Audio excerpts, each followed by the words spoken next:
have another Chinese box. Yeah, let's go open this bad boy up. I think I opened it good enough. Let's see what's inside the small box. Freaking wrapping paper.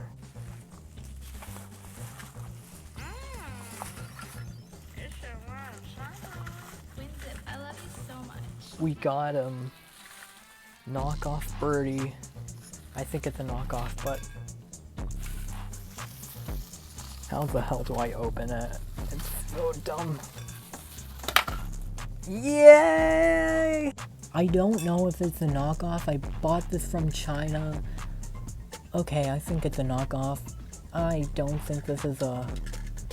It has a Ghislaine Thomas Limited, but yeah, I think this is trying to be a fake Bertie, but you know, whatever. It's a Bertie nonetheless. It looks pretty good.